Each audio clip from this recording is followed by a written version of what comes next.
Good afternoon, everyone. Welcome to WMB Church Live on Facebook. We're so glad you joined us. My name is Paul Chin, Director of Missional Engagement at WMB, and I'm your host for the next 40 minutes. Last week was, the May was Mental Health Awareness Week for us, or month for us. But the first week of May was the Canadian Mental Health Association Mental Health Week. And they had a hashtag, Get Real. Don't go uncomfortably numb, but get real about how you feel and name it. Don't numb it. And so WMB, we believe that every week should be Mental Health Week. And so we're excited to have Bonita Eby with us today. Hi, Bonita. Hey, Paul. Bonita is a burnout prevention strategist and has a company called Breakthrough Personal and Professional Development. Let me just throw up her website, and so you can maybe look it up while we talk a bit. Breakthrough.ca. And Bonita was a pastor at WMB for a few years, one of our youth interns, and then became a connections and care pastor. And I'll let her tell a bit more about her history in a bit. But just to say, today we want this to be an informal time. It's live. You have an opportunity to ask for your questions or make responses. If there's anything that you hear that piques your interest and you want to know more, please ask it in the comments. Engage with us. But also make sure that you are following the WMB Church page and subscribing on YouTube. That will help us get this message out to more people. But also remember to like and to comment and to share this post and this video. So if you're watching after the fact, we're glad you're here. We're going to have a great conversation today. We're going to talk about burnout and languishing and compassion fatigue. And so I'm really looking forward to hearing Bonita's take on some of these things and her experience. So why don't we get started? Bonita, like I was saying, you have a company called Breakthrough Personal and Professional Development. You call yourself a burnout prevention strategist. Maybe you could tell us a bit more about who you are and how you have come to be in this place. Sure. Well, my husband, Jeff, and I have been at WMB for 25 years. It's easy to remember because we started there 2 months after we got married. So married 25 and at WMB for 25 as of July. Oh, wow. And we love it there. I was on staff for 13 years, Wow. First as an intern and then youth director for 3 years. And then I was a pastor for the remaining for about 10 years.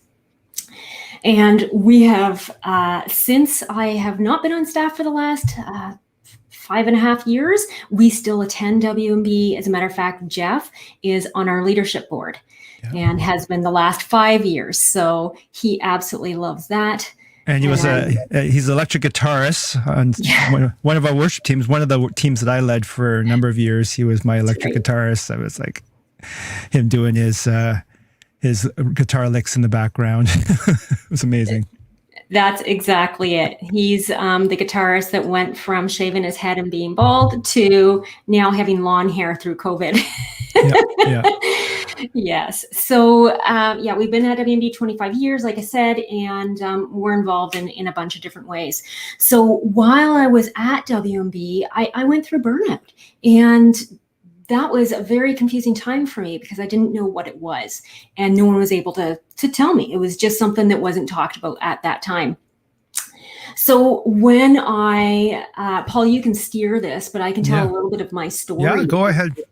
Yeah. So when I went through burnout, I would say it took about 5 to 6 years of actually having it come to be. I just didn't know the warning signs. I didn't know what to look for. When I heard the word burnout, my thoughts went to someone who was in the hospital.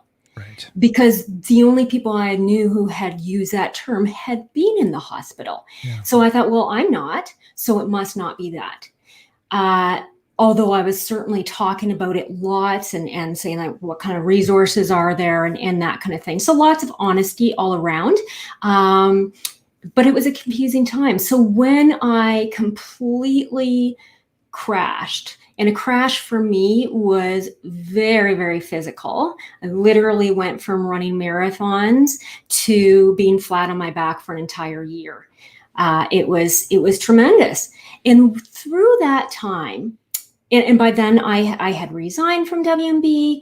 Again, still love it, am a part of it, love the staff, love the vision, love all of it. But for me, my time on staff was done. I physically couldn't do it anymore.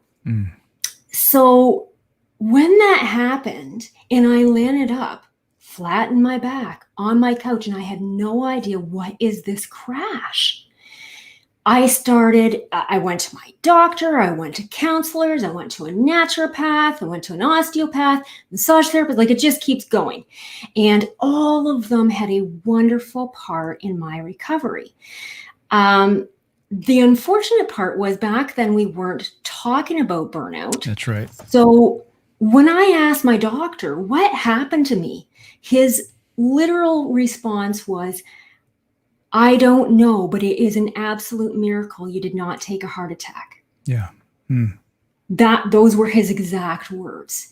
So I thought, I have to know what happened to me. So I come from a healthcare background. I was a registered massage therapist for 10 years before becoming a pastor. And one of my specialties was around motor vehicle accidents. So I was really into the science of it. I worked out of St. Mary's Hospital and I worked in a private clinic as well. So the clinical piece was really important to me. So since I was flat in my back and couldn't really do much, I started reading. And again, you would Google burnout and nothing came up. You'd look on KPL, WPL, on Amazon, nothing came up. So what I did was I started looking at academic type work. And so I found medical doctors, naturopaths, psychologists who were writing on burnout, but very specific pieces. So a medical doctor might write on burnout in the thyroid system. Well, I could understand that because of my healthcare background. So I would read the book, look at the citations, and then read those books. And all of a sudden, I'm at 150 books at high level that I had read because I'm just that kind of person. Why? Help me to understand and what to do about it. So now here we are all these years later. God has restored me. I still have some symptoms that I'm not sure if they will continue to get better. I hope so.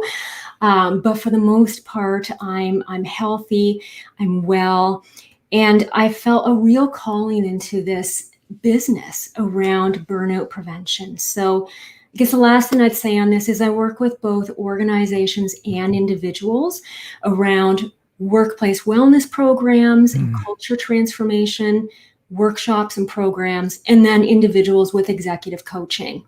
So that's how it looks. Yeah.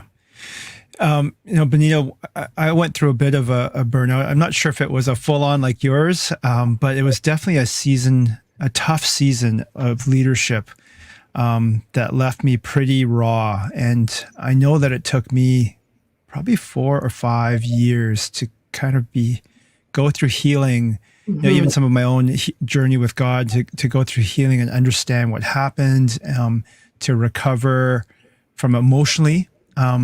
So, yeah. And how long did it take for you to start sort of feeling better, if you will? Or well, will you bring me back to that whole mental, physical, emotional health thing? Yeah. Because that's something I don't want to lose. But I would say there were all these different stages. And one of the complications for me personally, Paul, was that in the mix of burnout was C. difficile.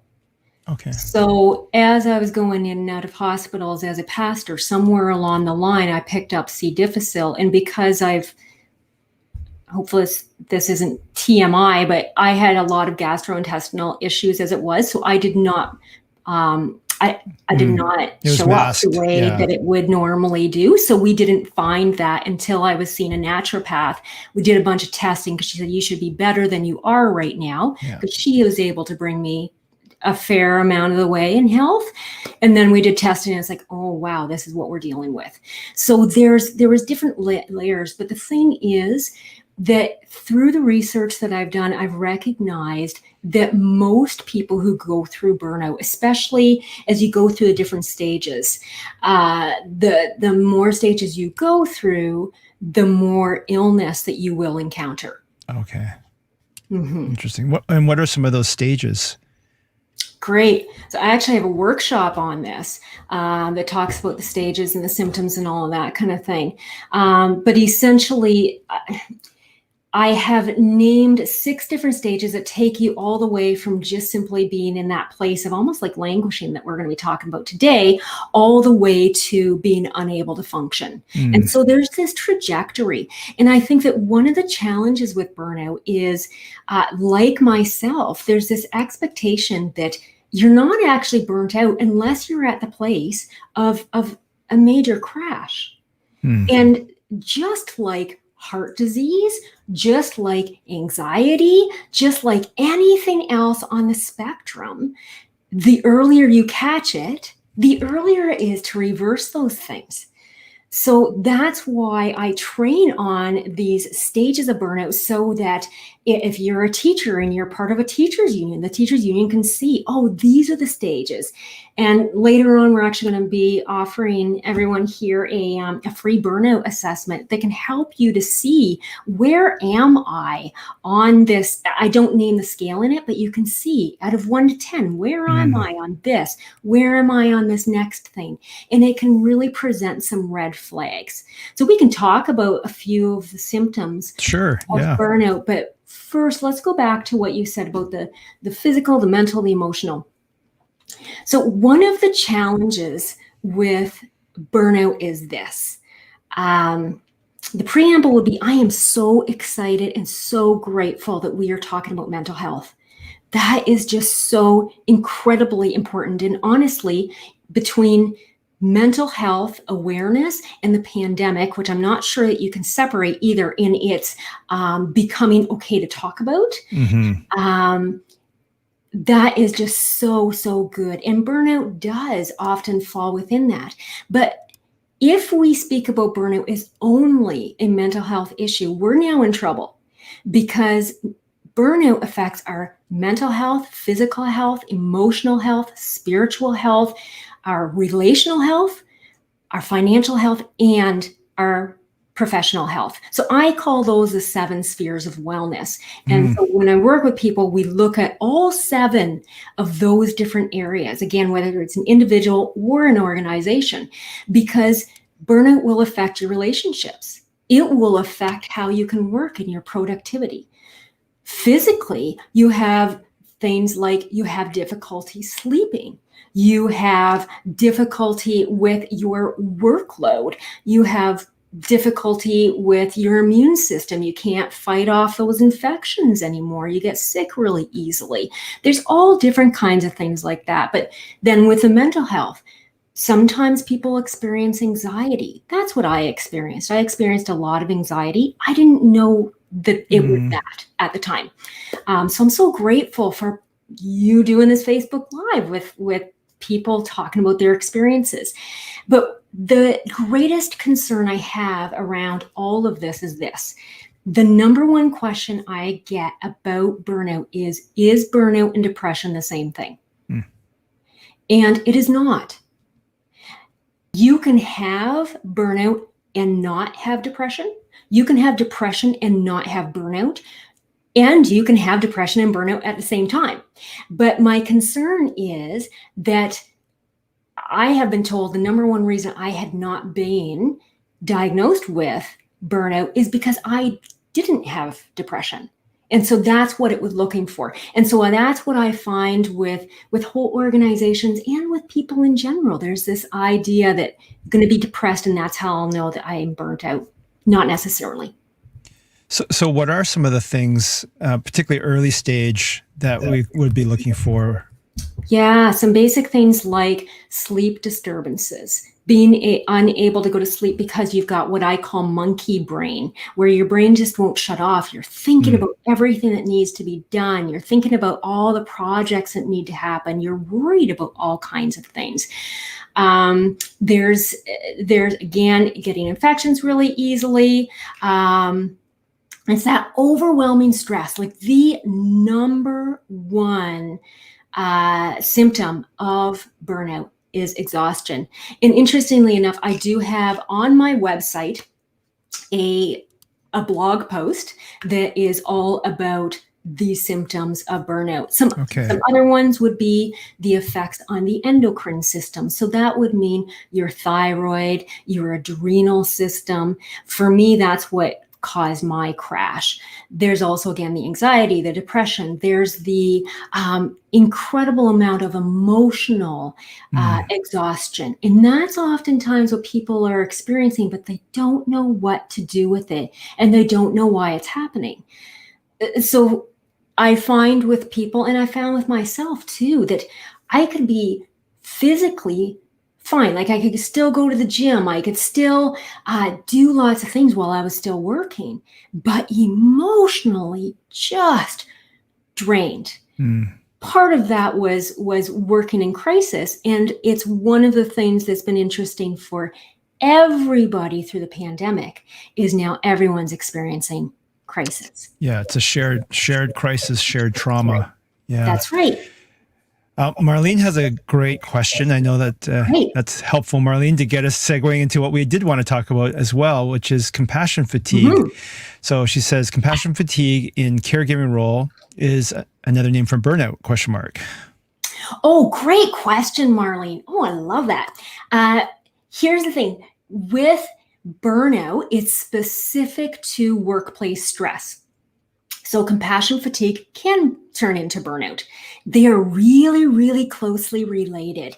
Compassion fatigue is very specifically related to vicarious trauma, which means that you, as the caregiver, are experiencing the trauma of someone else. You are experiencing the suffering of someone else. So whether you're a caregiver in a nursing home, whether you're a caregiver in a hospital, whether you're a caregiver to children through the pandemic, or if you're in spiritual care like our pastors, this is where we're experiencing vicarious trauma. And that then causes a lot of the same things as burnout. And the way that I train it in my workshops is that you can experience that vicarious trauma, which can cause the compassion fatigue, which can cause the burnout. So when you work in a profession where there is vicarious trauma, it can be both. And honestly, great question. I can actually just see a little bit of it there, Marlene, about nurses having both. Yes, it's absolutely possible to have both. And here's the thing. I think it's the same thing. But the research at this time still separates it into two different things, and I'm research-based. So that's why it's still separated. But when you look at the research, when you look at what the causes are, and you look at the effects, they're essentially the same. As a matter of fact, this is what I find really fascinating, and I expect to see this down the road. So here's my big projection for today. There are researchers out there that actually believe that burnout is a form of PTSD, that it is trauma-based. So that can come from a whole different bunch of different places, including, experiencing people's trauma. It can come from the cumulative effect of that and everything else. But I think they're very related. And Marlene, just one last point on that. Anybody who's in the field of social work or psychology or anything like that, you'll be very well versed in trauma and the effects of trauma. And when you read about the effects of trauma and then late stage burnout, they're so similar. Yeah. So, Bonita, one of the things that I've been wondering about is like COVID is this shared global trauma in a way. Absolutely. What do you think the results of, and things are starting to open up and there's hope, but any sense of what the long-term impacts of COVID will be for people, particularly if it's not dealt with or processed? That is a great question. I think we're going to have a whole impact all across the globe. And I think that we're going to have very, very different experiences around the world. For instance, a culture in the Middle East might have a different experience than a culture in North America. So let's talk about North America today. Yeah. I mean, obviously, we're having lots of conversations in the media space around hybrid work and that kind of thing. And all these different companies are having to change their structures, change their employee workplace wellness programs. They're needing to change the way that they do leadership training and their managerial styles, because you need to know the kinds of questions to ask. Right. So that's a big piece of it. Honestly, I think that we are in a time of communal trauma. And let me take you there on a more scientific basis. When you look at the research around burnout, the top researchers would say there are 6 factors that cause burnout. One is workload. That's the thing we all think of when we talk about burnout. Then there's autonomy. So autonomy means that we have choices. I have choices to make around my work, around my life, the way I do things, what I do. Well, in a time of COVID, if we now translate that to our world, we have had a lot of choices taken away from us. I'm not commenting on whether that's good or bad. All I'm saying is that we have this shared experience of no longer being able to decide, am I going to visit somebody? Am I going to go to a grocery store on a certain day? All of those things have changed. The third thing is reward. So that talks about the pay you get in your workplace and your benefits and that kind of thing. But again, bring it back to COVID. A reward can be, at the end of the week, we go out to eat with our friends. Right. We don't have that opportunity right now. Yeah. The fourth thing is connection. And I mean, obviously, isolation is the biggest issue around mental health and COVID at this time. Fifth is equity. So that means equality and fairness. And people are really grappling with this. And of course, we have been we're in the midst of the crises around race and all of that. Which is not going anywhere. So we've experienced that. And as a white woman, I realize I have not experienced that nearly as much as many of my friends. And the last thing is values. So it's being able to make choices around how we do things, agreeing with those who are around us with our values. And in the workplace, the issue is if our personal values and the corporate values do not mix. And so what we're seeing here in the midst of COVID is we've got our personal values, and then we've got the values of our neighbor, the values of our church, the values of all these things. And so you can see how we're going through a shared experience. Yeah, that's so, the 6 things you named, as a staff at the church, we've identified those even within our staff team, that we want to foster places where there is, autonomy, not in the sense of can do whatever I want, but the sense of we have input and we have a shared ministry together. We want to foster connection. We want to. We're planning a retreat, and the one idea was, hey, we should have a fast on this retreat. I'm like, no way. Let's just order food and have a big reward. It's been a tough year. We don't need to fast. Let's celebrate. So I kind of say that tongue in cheek because, I have had great experiences for fasting, but usually I just feel like I'm hungry. So, but there is a spiritual discipline of fasting. I just haven't been called to it too often. So, but yeah, and one of the things that I wanted to pick up on is, so we talked about compassion fatigue and burnout looking a lot the same. We've talked about stages of burnout where, you can go from sort of mild to a full on, like you experienced, flat in your back and hard to do anything more. And recently in the media, we've been talking about this term languishing. That's right. And I know that you've done some reading on that to follow up from just some background reading beyond what we've seen in the media. So I'd love for you to talk a bit about languishing and how you're seeing that play out. Sure, it's such a fascinating topic. Honestly, when I first saw the article that essentially went viral on that came out of the New York Times, it was by Adam Grant, and he posed some type of question around, do you know why you're feeling blah? It's called languishing, something to that extent. And so, of course, I jumped on it, and all I could think as a business owner was, you were brilliant. You've coined a phrase that is so good for right now. But I looked into his article, and it was actually based off of the research of a man named Corey Keyes. And he's a researcher. He wrote on languishing and named it in 2002. So I actually went to the research and looked at that, and what does it actually say?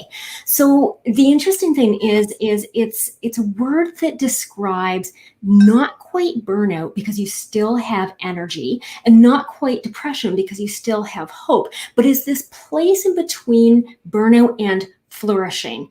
And the author of the research actually called it this: a piercing void in the soul. Wow. It kind of makes you wonder if he's a Christian, with that kind of language. And it's really around having a lack of meaning and purpose. So that's where that comes from. And he would say that the cause of languishing is something called stagnation. It's where we can't get out of a place. And we've all been put into a place with COVID. We're all in this place where there's this virus going around, and it's been going on for almost a year and a half. So we're in a place where we've kind of been put on a global stagnation. But there's this whole sense of loss and grief and stress. And if there's anything that I have heard from the people that I coach and the people that I'm in circles with, and I'm talking hundreds of people, it's that they're experiencing overwhelming stress, exhaustion, and they have no time left, no good quality time left for their families. Wow. And so again, this stagnation comes out of isolation, a lack of autonomy, too much stress, and really a lack of normal. Yeah, no, that's, and I've experienced that. I think there have been moments over the last 14, 15 months where I just did not feel motivated to do much, right? Like, it's like, oh, okay, I have to do that, so I'll do it. But otherwise, I'm not feeling motivated to do much. But then there's other times where I've felt really motivated to do something that was quite different than what I may have been doing had I been going 100 miles an hour like I was before COVID. So there was this place of slowing down, at times waiting on the Lord and just waiting for His direction and His leading in that. So yeah, languishing feels a bit negative, but there's another term that I've heard called like dormancy. And actually there was a book that was really important for me that I read about 20 years ago, and it's called While the Heart Waits. And it was about basically this image of a caterpillar going into the chrysalis to become a butterfly, but that in the chrysalis there's a waiting, right? There's a work that's being done in the waiting. And then it emerges and is transformed into a butterfly. But this person was writing out of her experience of just a long season of waiting. Yes. So.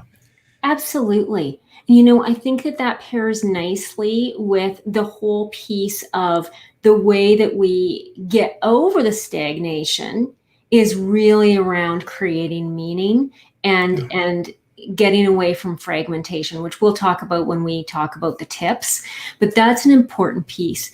And I think one of the things that's happened too, Paul, is that you do have people who are languishing, you have people who are dormant, and you have people who are in burnout. You've got people in different places. So Yeah. the author of that original article, Adam Grant, he said that languishing is the dominant emotion of 2021. Well, I don't know about you. I don't really want to be told how I feel. Yeah. I know how I feel. But he was on to something, that he named something that a lot of people didn't know what to name. Yeah. But it doesn't mean that that's where everybody is. Yeah. Like when we name something, it can be helpful because it allows us to, understand perhaps what we're facing, helps us with some self-awareness. But I think it is dangerous to just stop and rest in what someone has named without doing the work of the self work of like, is this really true? What else could it be? If you're a follower of Jesus, what does God have to say about this? What is the Holy Spirit leading you towards? Because just simply naming something has a way of shaping our reality, and if we accept that at face value, then we're letting someone else name our reality rather than, in our case, we're letting Jesus name our reality. Absolutely. Yeah. And that's why it's so important to do that in community, do that kind of work in community, and we talk about communal discernment. And so, that's why I think for many people, our home groups or small groups have been so important, because it allows us to test all these things against Scripture and against what God is saying. And so, so we just don't want to take everything that we read in the media at face value.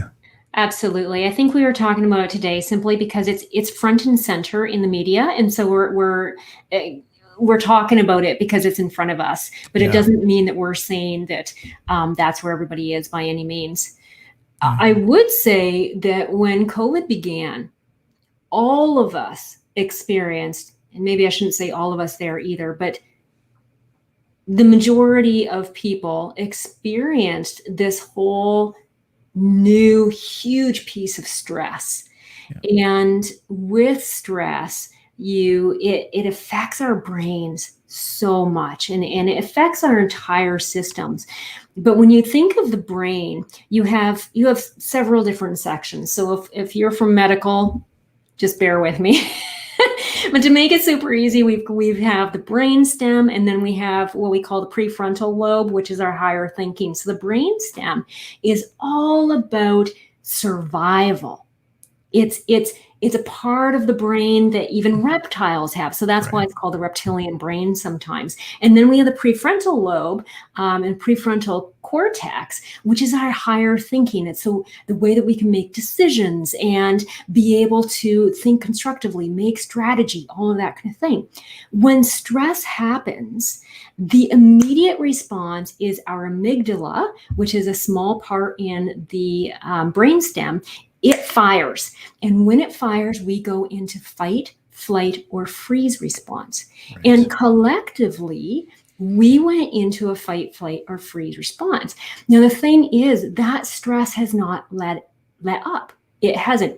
There are coping mechanisms. There's ways we deal with that. There's resources. There's all those kinds of things. But when stress continues, day after day after day after day, like we've been experiencing for the last year and a half, then it goes from a place of acute stress into chronic stress, which is at a totally different level. Yeah. So tough on the body when you're in chronic stress, eh? That's right. Yeah. And so our brains get into that survival mode, and we're there most of the time. Yeah. Mm-hmm. Yeah. So, Bonita, as if people were thinking, oh, I might be on the road to burnout or have compassion fatigue, what are some practical strategies for these things? Yeah, going back to the fragmentation thing real quick, the number one thing that the research shows is that we need to get rid of fragmentation. So what does that mean? It means two things. One is we need quiet in our lives. We need to have that still place where we can go every single day. And whether that means that you're in a place in life right now where you can go out for walks, or you can get into nature and those kinds of things, or if you're in a place where you've got a whole bunch of kiddos at home and you're doing whole online schooling and everything else, it might mean your closet right now. Yeah. But 15 minutes in your closet, being able to pray, getting in that mindful spot with Jesus, that can make an enormous difference. The other part of fragmentation, and this is where people don't like to go, but this is very, very clear in the way the brain works with that amygdala and all the firing and all of that, is to turn off your notifications on all your gadgets. Yeah. So that means unless you're specifically expecting something, or you've got a kid who's out and you're waiting to hear back from them, you're turning off your text messages so you check them when you decide, as opposed to hearing that ding. Yep. It means your social media. I know people will struggle with this, but it makes such an impact on our brains and our lives when we turn off those notifications. And now I make a decision when I want to go and check it, as opposed to every time a new message comes in or a post comes up and the phone goes ding, because every single time the ding of a message, the ping of an Instagram post, the everything like that happens, our amygdala fires. Our amygdala, that brain stem that puts us into fight, flight, or freeze, cannot tell the difference between a ding and a saber-toothed lion. Yeah, a threat. Yeah. You can't. So if you, that's just an important piece of this. I know that that's going to be difficult for people, but it is so helpful. And so you start small. It means when you go out for that walk to get some quiet, don't take your phone with you. Yeah, leave it behind. Nature is another piece, and it just sounds so basic, but I think we all experience it when we're out in a forest and we feel different, but there's all kinds of research to back this up. And as a matter of fact, in Asia, they're coming out with the best research because they're in a place of needing to create natural spaces, and they're seeing the dramatic difference when people are in nature, even for 10, 15, 20 minutes a day. So practically, what does that look like? I'm fortunate enough to live within 5 minutes of a nature preserve. So I get out there almost every day. First thing in the morning, the way I have quiet time with God, as soon as the weather gets nice like now, I go out and have a walk with God at 5 o'clock in the morning. And I will make sure to touch tree. I will make sure that I'm on a street with trees. It can be as simple as that. It can be going out onto the lawn and taking off your shoes and just simply touching the earth. God has given us these resources around us that can be so simple. Yeah. Last week, Rebecca, a psychologist, talked about grounding exercises, right? And just like curling your toes in your shoes, but just the sense of like ground yourself in the here and now. And as far as nature, I was reading about some studies that had been done that talked about like the chaotic nature of leaves and forests, that it's actually the chaotic nature, you know, there's no straight lines, it's just kind of random, that actually helps our brains to relax. So that visual, not having hard sort of visual cues, but having the chaos, I imagine that would be the same for like watching waves crashing. It's just sort of chaotic, right? That it allows us to, our brains to relax more. It allows us to go into that mindful space where we can kind of focus more. So honestly, when Rebecca spoke, she was absolutely phenomenal. If any of you missed last week's, please go back and watch it because it was excellent. I think her and I could sit down and talk for ages. Just loved that. And one of the things she talked about was that curling of the toes or that mindful, you know, looking at something, just focusing. And a way that I like to frame that is get inside your body. Right now, we are living so much in our brains. I mean, when you think of people on the whole and you look at some psychological ways of looking at people, generally we're in three categories. We live primarily in our heads. We live primarily in our hearts. We live primarily in our bodies. We live in all three, all of us. But we have the natural way of being. And now all of us are on Zoom all day. I shouldn't say all of us. Many of us are on Zoom all day long. Our kids are on Zoom learning. We've got this going on all the time. And when we can get away from our head just a little bit and get into our body, so that means going for a walk. For me, I'll get down and I'll do 20 push-ups. Just get out of my head for a moment, and it resets. There's something God has made us so physical. That's great. That's great. Well, our time is drawing to a close, but I just wanted to pop up this free burnout assessment that you're offering through your website. I would strongly recommend, if anyone's feeling even some of the things that we've talked about, just to go and work through it. If nothing else, it will create some self-awareness and give you some ways to name what you're experiencing. And then I would encourage you to share that with somebody, to talk with somebody. Bonita is available. Pastors are available to talk if that's needed. But share it with your community of people that love you and will care for you through that. Thank you, Bonita, for this. It's been amazing. Thank you for sharing your story. I really appreciate you opening yourself up that way. And I know that you and Jeff love WMB, love the church, and that the experiences that you've had have shaped you to who you are.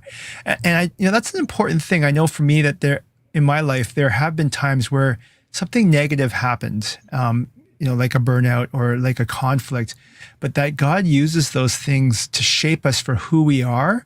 And it's part of our human experience. And so he uses those things to develop us who we are. And then we'll use them in our lives to bless others. I'm not saying that everything negative that happens is good, but that there's always a possibility for God to redeem that and to use that. And so thank you. We would not have you as a burnout strategist had you not gone through this experience yourself. And so I really appreciate that. You bet. Well, folks, we're going to be taking a break from Facebook Live for June and July, and maybe even August. We'll see if there's something that comes up that we want to talk about. We'll pop on and join you on a Wednesday.